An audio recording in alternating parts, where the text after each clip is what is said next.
welcome to Radio Abundance, a podcast by YIMBY Democrats for America. It's time to build again, folks. Fascism never made America great, but when progressives build, that's where you'll find American greatness. Tonight's guest is United States Congresswoman Laura Friedman. She sat down with Radio Abundance 2 days before the Charlie Kirk assassination to talk about the threats of both fascism and political violence. The result is a truly chilling historical document, untainted by the fervor unleashed since. In this interview, recorded in person in Washington, D.C., both Congresswoman Friedman and our host describe their experiences with political violence. Congresswoman Friedman tells us how she finds the courage to keep going in an atmosphere that has already seen the murders of legislators this year, and both the Congresswoman and our host lay out the case for how Trump's administration is pursuing fascist escalations. This interview was recorded in person in Washington, D.C. on September 8, 2025. 2 days later, Charlie Kirk was murdered, and Donald Trump announced that everyone who had ever called him fascist was, quote, directly responsible for terrorism. You're going to want to listen to this one. That's coming up right now on Radio Abundance. Please welcome your host for the evening, YIMBY Democrats for America Executive Director Steve Boyle.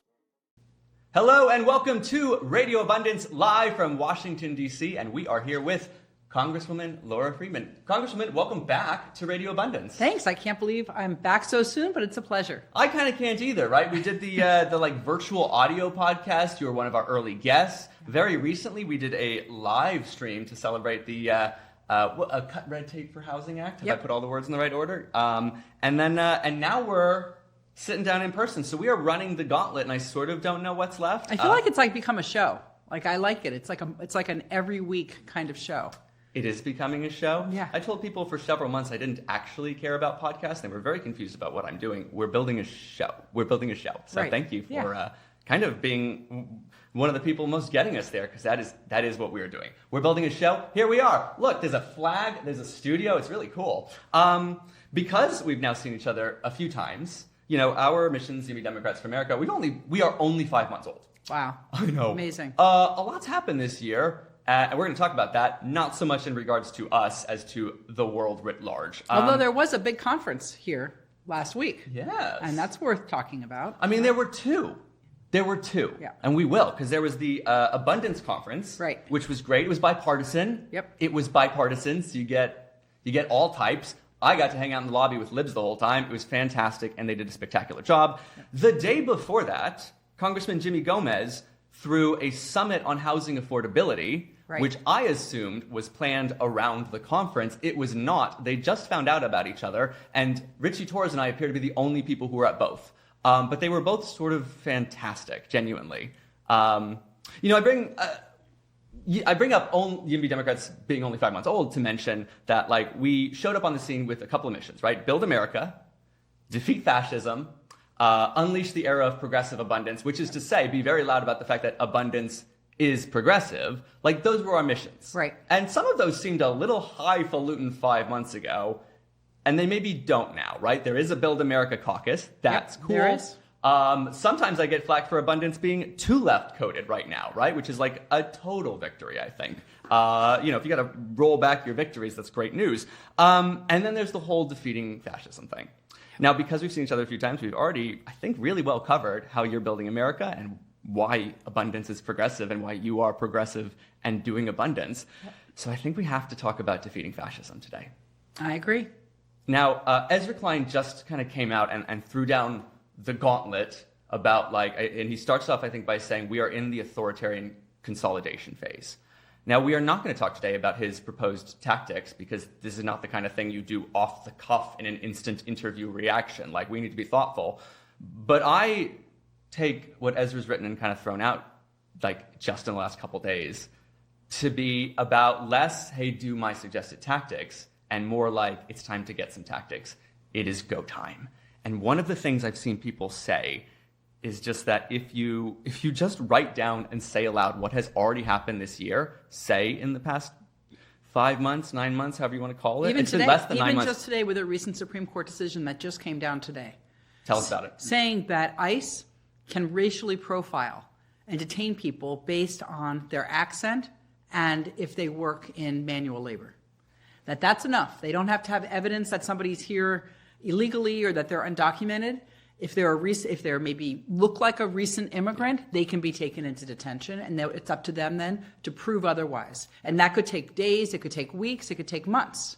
Or but they're saying that it's legal, whereas we've never done that before. Yeah. Every other precedent and lower court decisions say, no, ICE have to have a real reason, a concrete reason to take someone into detention, to stop someone who's driving, to maybe, to question them. They have to have a reason. Someone maybe has told them something, or they have some evidence that the person is here illegally. But the Supreme Court today said, no, just working in manual labor is enough.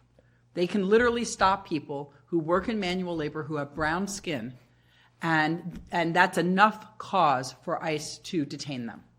And of course, let's not look at any of these in isolation, right? So set that to the side here, and now let's talk about the fact that all year they have been detaining people and sending them to foreign concentration camps, as well as their new fancy domestic concentration camp without trial.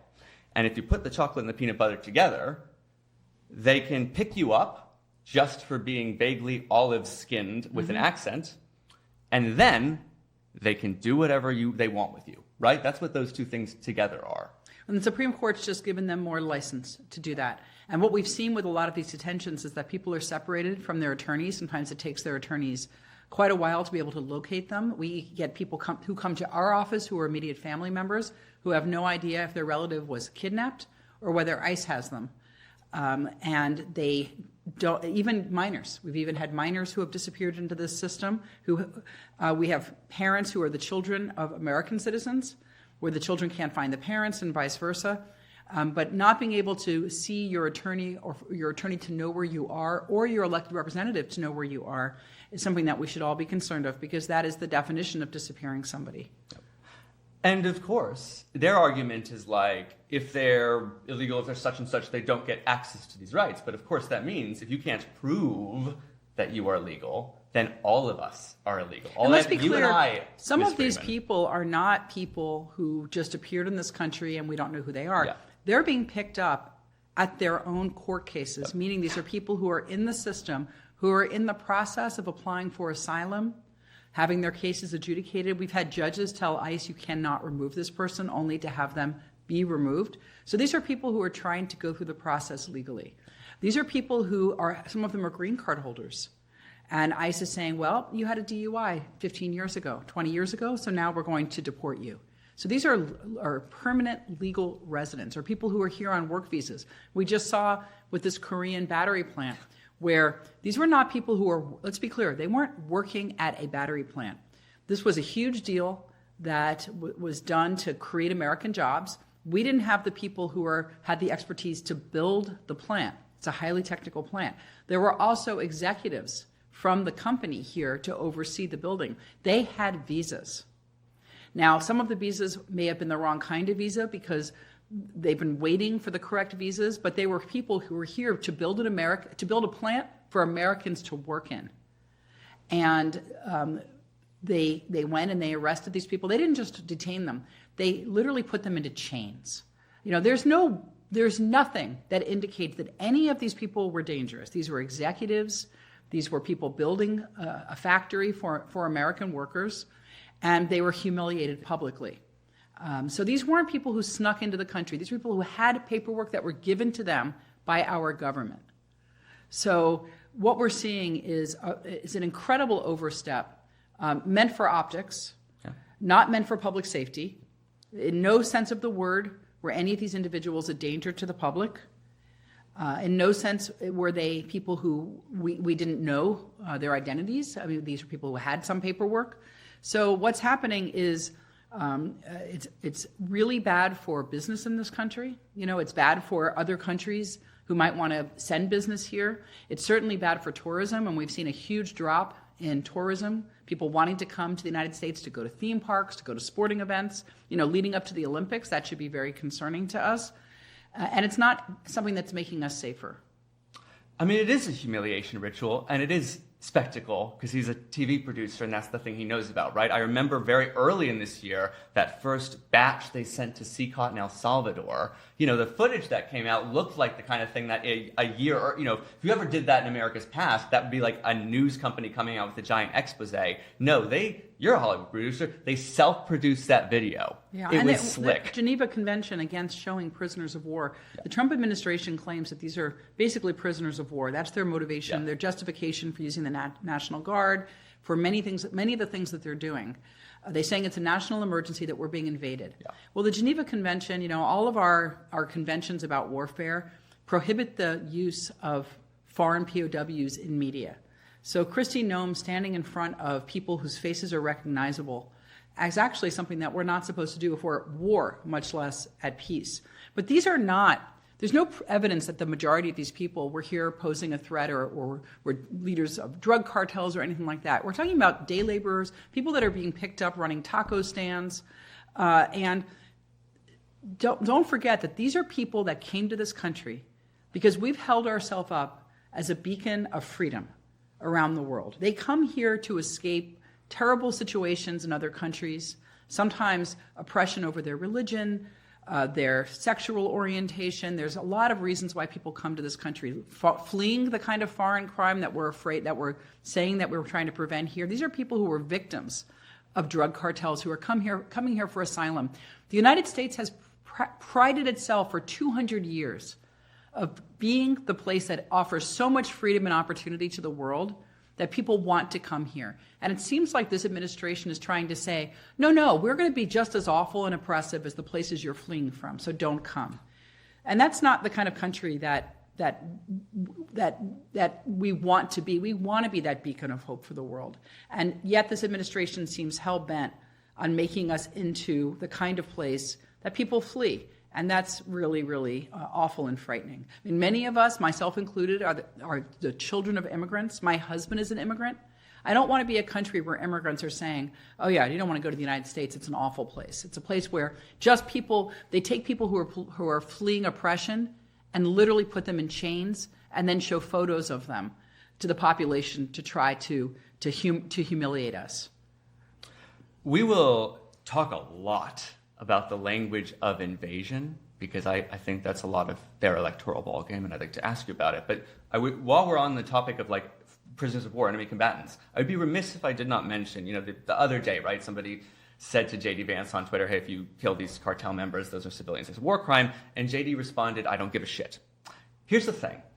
If J.D. Vance wanted to have a discussion about militarized non-state actors, he knows all those words. Most of my lifetime, we have been fighting a war on terror. If you wonder if cartels are fit in the legal category of a foreign military, civilians, or a terrorist organization like Al-Qaeda, I can get you 20 books from each opinion off my bookshelf. That is a legal debate. He didn't have the legal debate. He said, I don't give a shit, because he doesn't give a shit. They just think they can do whatever they want to whoever they want. You haven't responded, so we'll go to invasion because you don't have to. On the invasion front, I just wonder if their logic is that people in this country they don't like are foreign invaders. If we win the midterms and they think that victory comes from foreign invaders, are they going to seat us? Well, look, they clearly are setting the groundwork once again to claim in advance that an election was stolen. This has been their rhetoric going back to Trump's last loss. We know that Trump is deeply unpopular. Every poll says it. Polls of Americans say he's unpopular. So they need to find a way to cheat. And if their way of cheating is to lay the groundwork now to say that there's thousands of undocumented immigrants who are voting, there's certainly a scenario where they throw out any election result that they don't like. And, the evidence of widespread election fraud, there's no evidence of any widespread election fraud that would tilt any election. One person here, one person there. By the way, most of those people voting mistakenly, people who, for instance, were felons in other states who cast a ballot not realizing that some states don't allow that. But the idea that someone who's immigrating to work in that taco stand would put their status and their freedom on the line to vote in an election is completely uncredible. It just doesn't happen. And so if someone's going to throw out an election, there certainly needs to be proof. Trump asserted that last time after asking a state representative in Georgia to find him more votes. So if there's any evidence of cheating, it's Donald Trump himself. So there's some scary things, but to go back to the killing of the 11 individuals on a boat coming from Central America, that is something that's really terrifying. And there's evidence. Now, I'm certainly only reading about this the way that everybody else is in the media, but there's evidence that people told Trump, like, hey, that's you don't just blow up boats, and he ordered the Pentagon to do this. Now, in the past, people in the Pentagon would have said, listen, Mr. President, respectfully, you can't do that. You can't just have a killing of a random boat. Even if we have evidence that there's drugs being smuggled, we can easily, we see the boat. We're the U.S. military. We can intercept that boat. It's not like they're carrying a nuclear bomb, right? Even if what they're thinking is happening is true, which we don't have any evidence of, but even if that was true, you can pick them up and then you put someone up for trial. There's no one left at the Pentagon to say no, because Trump and his administration have fired all of the sort of nonpartisan actors at most of these national agencies, whether it's the Pentagon or the Justice Department. They have fired the people who were political party neutral, who have been the longtime career leaders in these different agencies, and replaced them with ideologues loyal only to Donald Trump. That's how fascist governments operate. And, that in and of itself should be something that chills all of us, because if he is trying to, let's say, steal an election, there's no one to say no anymore. And we see a Supreme Court now that he's stacked that is overturning numerous lower court decisions that are coming from conservative judges, Trump-appointed judges, Bush-appointed judges that run the political gamut, but that are consistent in saying that this administration has overstepped the Constitution. And we've seen some higher court decisions from the Supreme Court back them up, but we've seen far too many that without explanation will say things like, oh no, we think racial profiling is fine, without really commenting on why that is. So it's a really scary time, and the solution to this is winning the midterms. The Democrats have got to win the midterms because we need to have checks and balances against what is clearly a rogue administration. Not just a rogue administration, but one that is unpopular with the American public. One that's not delivering on the promises that they made to people who said, yeah, I don't agree with you on all these other issues, but I can't afford my rent, so I'm going to vote for you, maybe something will change. They're not delivering on any of those promises. And so they are terrified they're going to lose the election.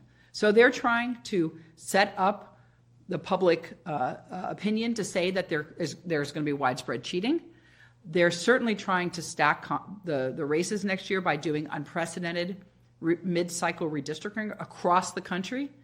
They're doing whatever they can to rig and cheat so that they can win, and we can't let that happen. Yeah.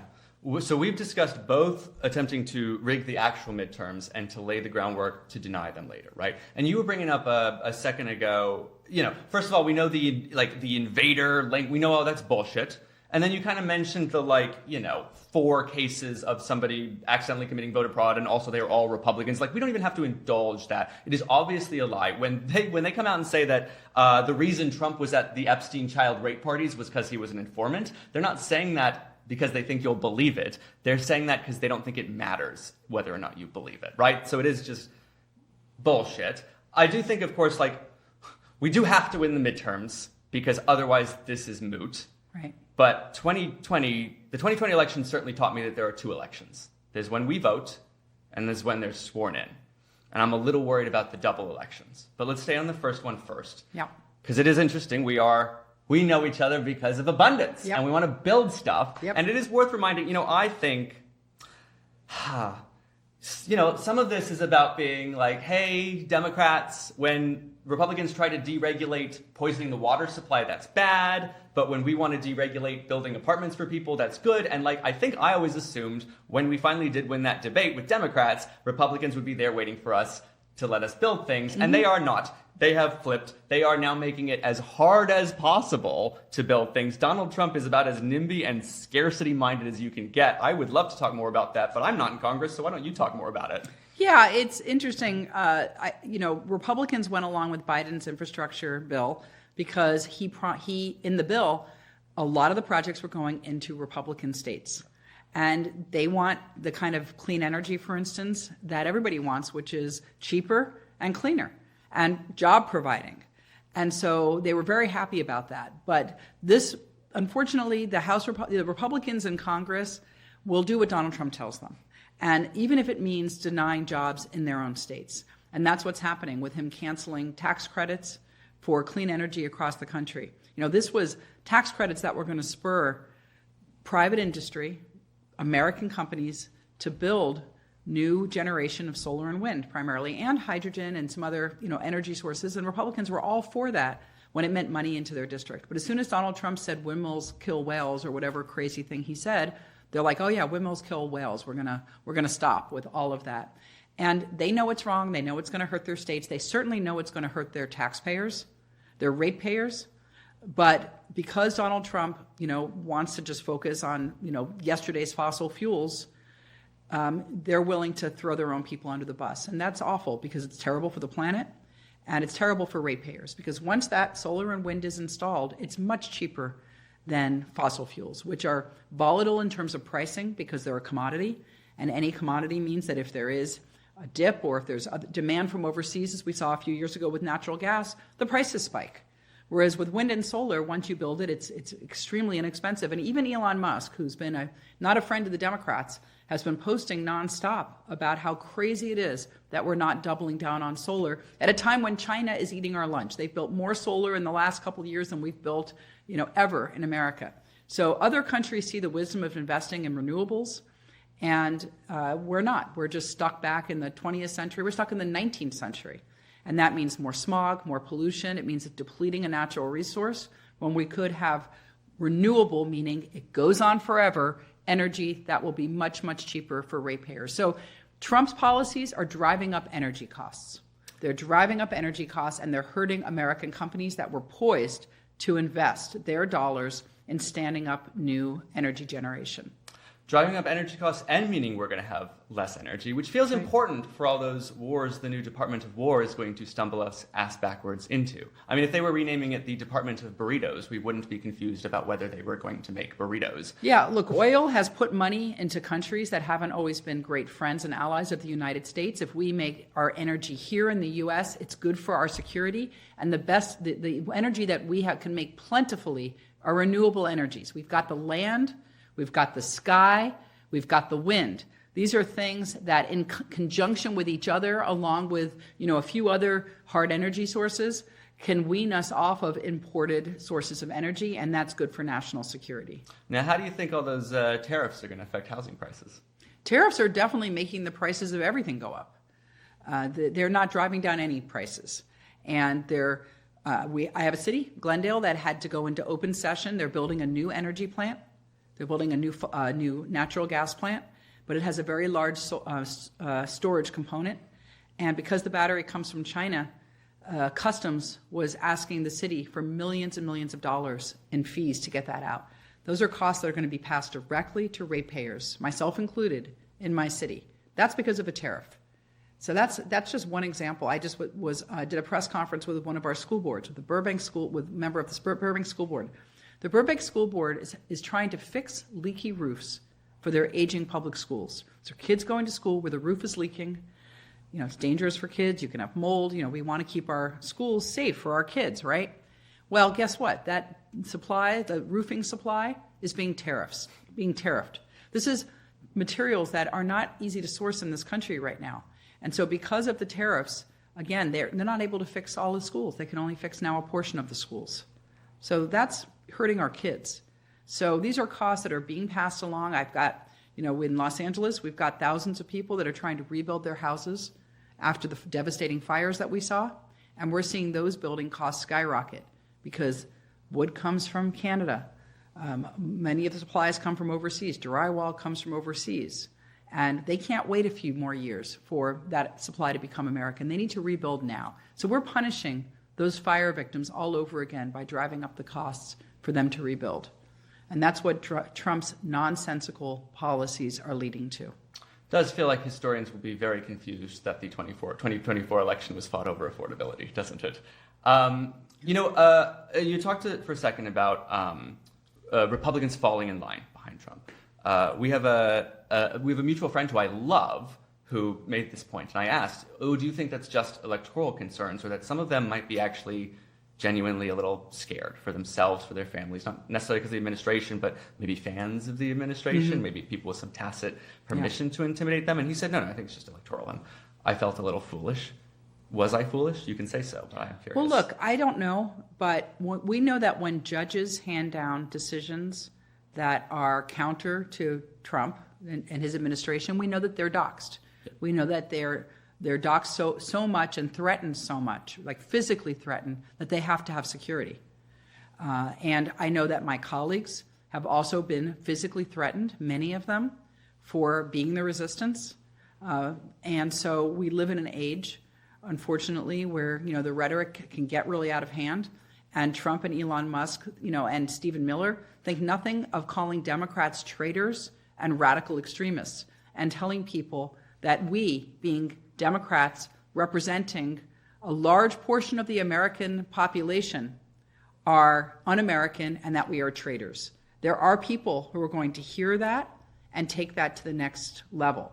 And so Republicans, I know, are getting the same kind of threats when they vote against their party, that they have constituents who know where they live and who threaten them. And I have heard this from people. So it happens to Democrats and it happens to Republicans. And it is completely unacceptable. And by the way, these kinds of physical threats are unacceptable, whatever political party or people who subscribe to whatever political belief they might have. It's unacceptable, period. So, yes, I do think people are being threatened. I know that my colleagues are being threatened. And it's something that, we need to take seriously. And members of Congress, we're out in the public all the time. We don't walk around with bodyguards. And it can be very intimidating and scary when you have someone screaming in your face. I have people who troll me online who know where I live and talk about my house. So that can be very intimidating for people. But I'm not going to be intimidated by it. I'm not going to stop. There's way too much at stake. And I would expect everybody, no matter what side of the aisle you're on, to vote in the best interests of the American public, not to bow down to threats. And I do think that there are members of Congress who have quit because it became too much for them. And, it's wrong. And I don't think that we should normalize that or say, hey, it's just the way that things are. It's not the way things are. Again, it's how the kind of countries that people flee to the United States from, it's how those countries operate. And we can't get to that place. We saw a couple of Democratic members of a legislature murdered because of their beliefs, but murdered because they are Democrats a few months ago. It sort of slipped out of the news cycle, but we can't normalize that or say that that's okay. How do you find the courage to deal with it? And so I am a survivor of terrorism. This shit happens. And the story I would always tell was that I walked out of the London Underground that day with a little bit of blood on my face, having seen people die. This summer I got to go back for the 20th anniversary. I brought my mother, and we sat down with a guy I hadn't seen in a while who saw me on that day. I asked him to tell the story instead of me, and he said, Steve, your face was covered in blood, and you looked like you'd fallen down a chimney. This shit happens. You just mentioned we have seen it happen to Democrats this year, and the administration did not give a shit. They celebrated it. Yeah. They celebrated Nancy Pelosi's husband getting almost murdered in his home. Yeah. By a political extremist. Yeah. I mean, they tried to gaslight Nancy Pelosi and her husband. They made up all kinds of stories, tried to blame them and blame the victim rather than just condemn the violence. Yeah. So, we need Trump and his administration to say this is wrong, no matter when it happens, and we certainly need them to stop demonizing the American public. Yeah. I mean, look, you weren't there the last January 6th. You might be there the next one. You don't, as you said, have a Praetorian Guard, and maybe that's a good thing. How do you find the mettle to put... Well, look, I'm proud every day that I get to come to work. It's the biggest honor of my life to be doing this job. And by the way, I believe that the vast majority of Americans, Republicans and Democrats, are good people. I have Republicans who I know... They're not bad people. They don't believe in fascism. We have different political views, but at the end of the day, we're all Americans, and when we talk to each other face to face, we can find a lot more common ground than differences. A lot of the amplification that we've seen is coming from social media, from bots, from the selective showcasing of media that the internet does, and the news, trying to get reactions. Look, when they show nice, happy stories, people don't watch. when they show things that makes people's blood pressure go up, that's what gets eyeballs. So unfortunately, we have a consumption model of media and news that feeds into polarization. And I think it behooves all of us to try to resist that, to seek out media that is more moderated, that's more nuanced, to listen to each other and talk to each other, and to stop demonizing each other. And I hate to see it. I may demonize Donald Trump and many people in his administration, but I don't extend that same vitriol to the public, because people are seeing different things than I'm seeing, and I recognize that. It's much better to try to reach out and try to understand their feelings and their concerns, and to express mine and to have that conversation. We're not going to win as Democrats if we're not willing to do that. To extend some grace to people who have different political beliefs than us. They're not fascists. They're seeing things differently. They're seeing media maybe that's skewed. They see Los Angeles, for instance, where I'm from, and all they see is a crime-infested hellhole. That's not Los Angeles. I'm there all the time. It's a wonderful place where people enjoy living for a variety of reasons. And yeah, we've got, bad things and good things like every major city, like every place in the country, but it's certainly not what's being presented. I'd love to take people in the heartland to my Los Angeles and show them my LA. I think that it would change their hearts and their minds. And I'm certainly always happy to go to their America too. That's how we get past this. And I think we need to be willing to do that. But it does start at the top. And we need to make sure that, this administration, if they're going to demonize like a large portion of the country, I'm going to call that out, because it's not right for Stephen Miller to say that Democrats are treasonous. So this has all been very terrifying. And almost like a therapist, I see my job as being to get people to just say it out loud. But I've been sort of nudging a little bit throughout this conversation. I want to take a big old step back and see what on these threads, and it can be good stuff, bad stuff, but what is on your mind? What is top of mind? What do you think about? What haven't I asked you? That you are, it could be on topic or not on topic, right? But well, I am terrified by the direction that this administration is taking this country. I do think that we're slipping not just into fascism from Donald Trump, but to oligarchy with they tend to go hand in hand, don't they? The ultra-rich getting richer and richer and having many more tentacles into government. We're not seeing that separation between the oligarchs and the government. We see Donald Trump pardoning his donors who have been convicted of crimes, and criminally prosecuting people that he perceives as his enemy, weaponizing the Department of Justice, weaponizing the National Guard, threatening to invade Chicago because he doesn't like the governor of Illinois. This is something that's wrong, and it should be decried by Democrats and Republicans. We can have our differences in a lot of things, but that shouldn't be open to debate. That Donald Trump shouldn't be profiting off of being president in the way that he is. He shouldn't be enriching his donors and his friends at the expense of ordinary Americans. He should be a president for all Americans, and he's not. And I think that I would love to be able to find more common ground with America over this, because it's going to have to be something that we all take control of better. But I will say, at the end of the day, I think that if we are successful in sort of beating back the worst impulses of this administration, I think we can rebuild a better America, one that has stronger checks and balances against exactly what's happening now. And by the way, the founding fathers were extremely wise, and they wrote a constitution to prevent kings. And Donald Trump is testing that and pushing at that every way that he can. But I have never seen how wise those founding fathers were until this administration. And I think that given that there are still places where it's not working, I think after this administration is gone, we have the ability to build a stronger government, to build one that has more checks and balances, and one that focuses more on ordinary people who are suffering right now with a lack of affordability, with a lack of housing, with a lack of access to health care. I would love for this to be the way that we can have nationalized health care at the end of this, fix our health care system, so to where that everybody can go to the doctor without being, worrying about being bankrupt. We still have huge systemic gaps in the way that health care is delivered in this country. as awful as it is that Donald Trump and the Republican Party are taking health care away from millions of Americans, at the end of this, we can use that crisis as a way to ensure that no one's ever denied health care again at the end of the day.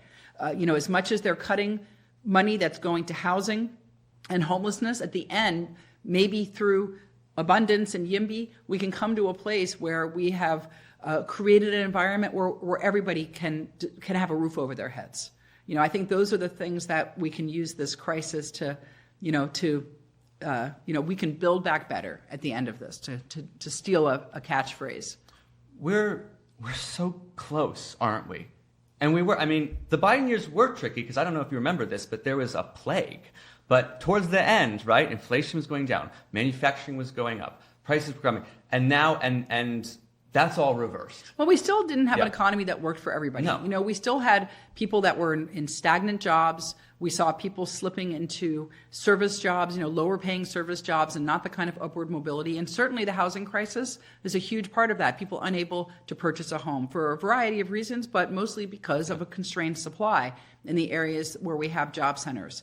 And so, we need to focus our attention, as Democrats, on rebalancing that, on giving people upward mobility, giving people access to health care, to higher education, to better jobs, and to ending the age of oligarchs. I think that's certainly what I would like to do in my time in Congress, and I think that it's for Democrats. I think it's a winning message as well. Yeah, it does feel like if we can get past this, we know what we have to do, right? We know how to lower the cost of rent. We know how to increase both green energy and energy, right? And fight climate change and make energy cheaper and make people more capable and bring people together and grow the economy and lift wages and create more manufacturing. We know how to do all this. Yep, we do. And we have to get through this somehow with our Constitution intact. Absolutely, because we know that what this administration is doing is the opposite of all of that. They're denying people health care. They're taking money away from homelessness and housing. They're creating winners and losers in terms of siding with these legacy energy producers and not allowing states, even red states, to create the clean energy that will bring costs down for consumers. The tariffs that they're doing is hurting mom and pop shops and just ordinary people who just want to put food on the table. Everything they're doing is raising prices across the board and making life harder for people. And it's why they are deeply unpopular and why they're trying to rig elections. And we just can't let that happen. I like to say that I am very empathetic for people who are skeptical of abundance because it is very hard to wrap your head around something that has not existed in our lifetimes, right? Housing abundance is not something that has existed certainly in my lifetime and several decades before, but what has? An abundance of coffee, an abundance of toys, right? All these things that Trump is tariffing, all these things that Trump is introducing scarcity on, we're about to see what it's like to go to a world where those things felt infinite, and now there's not enough of them, and the prices are going up. Yeah. And then it seems like not that hard a jump to go, is that also what's been happening with housing?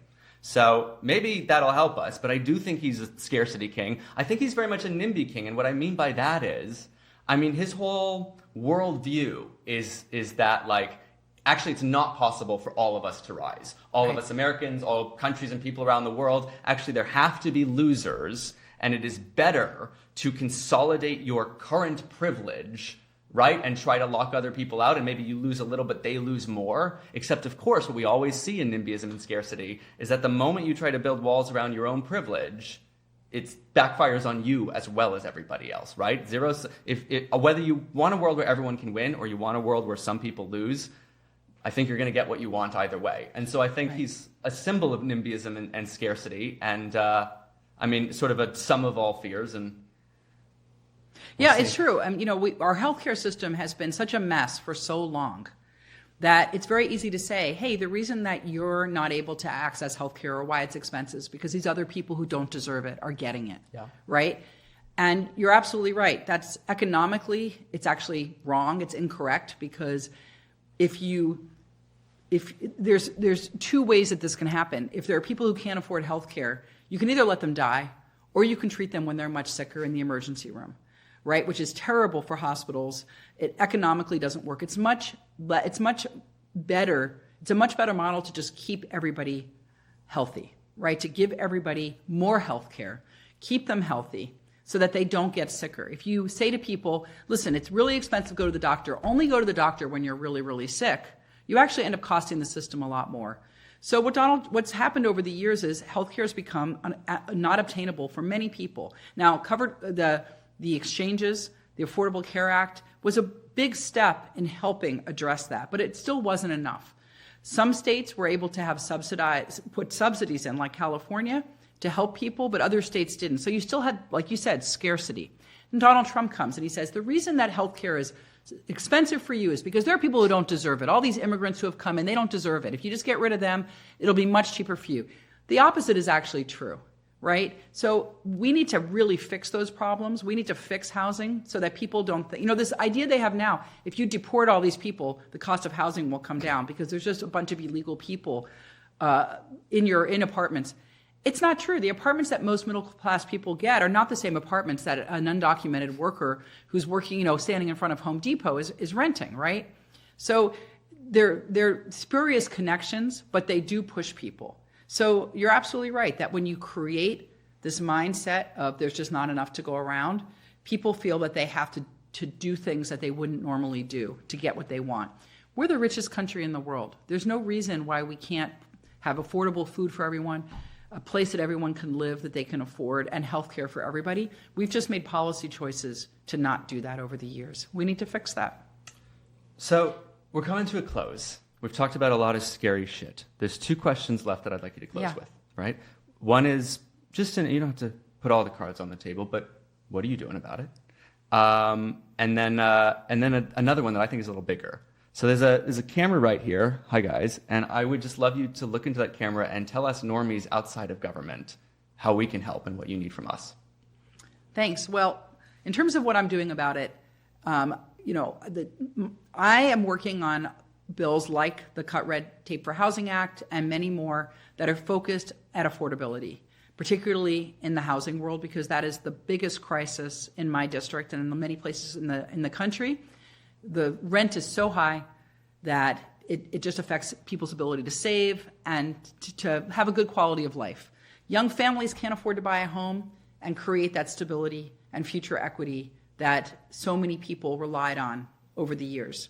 So I'm focused a lot on housing, but I'm working with my colleagues on things like border security and immigration reform. And we certainly have to have a way that we can more quickly actually vet people and have immigration policies that make sense, right?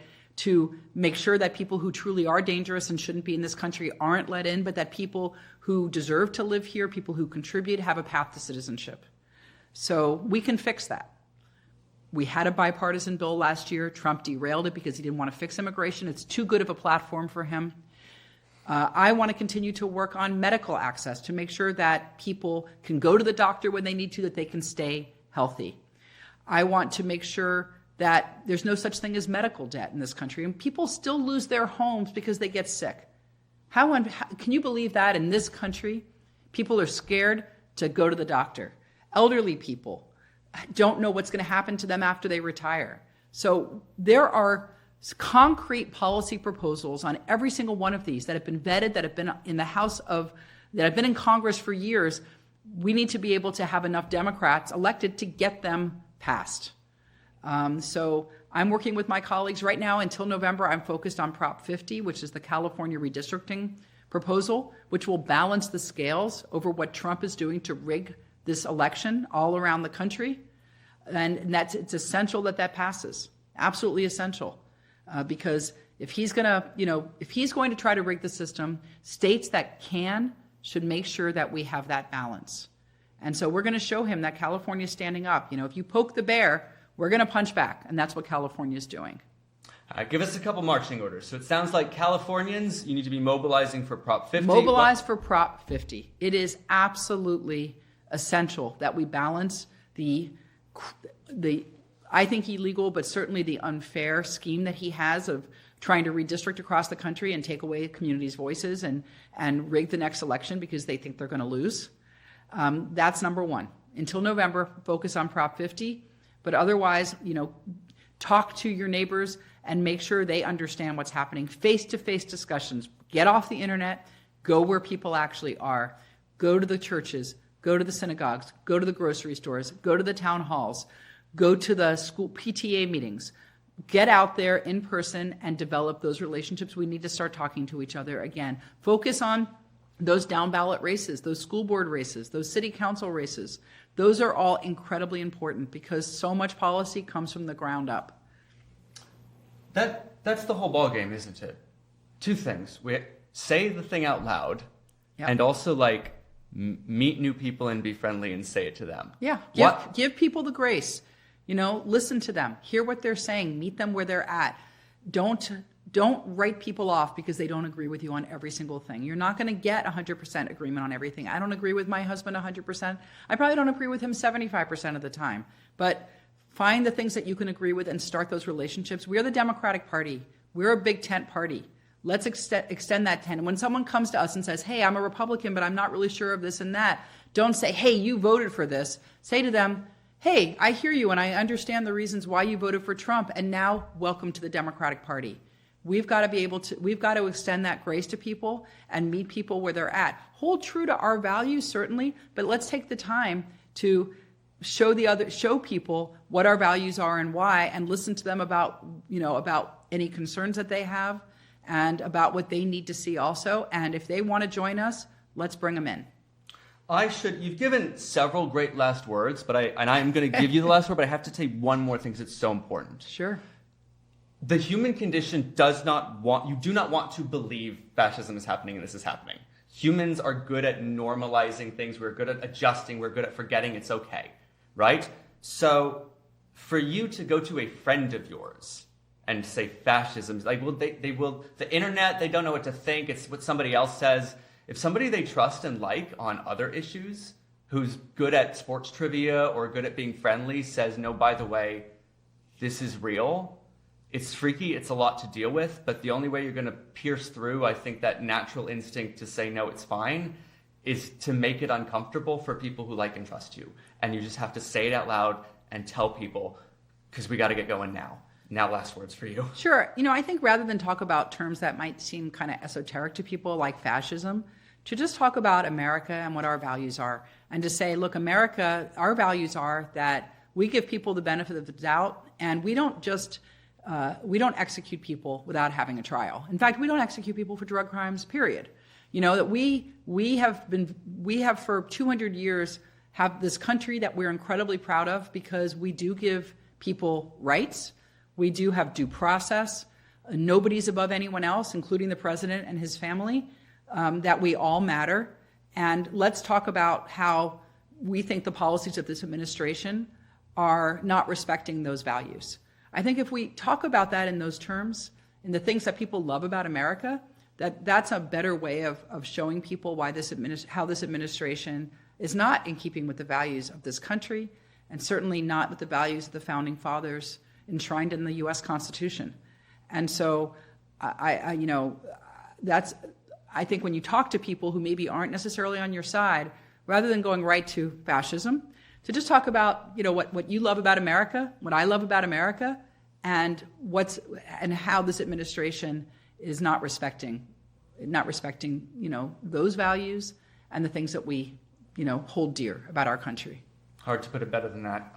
Congresswoman Laura Friedman, thank you as always for your time and candor and clarity and I think bravery. We're honored by the fact that you've hung out with us 3 times, and we're very honored by what feels like an important conversation today. Well, I love talking to you, and it's really nice to talk about something. I love talking about abundance. I can go on forever it's more about fun. that. I'd like to return to that. But it's nice to talk about kind of the bigger picture too, and putting this in context. So thank you so much for having me back. Thank you. After we defeat fascism, then I think we'll do some building America. And thank you for listening to Radio Abundance. I've been Steve Boyle. This has been Congresswoman Laura Friedman.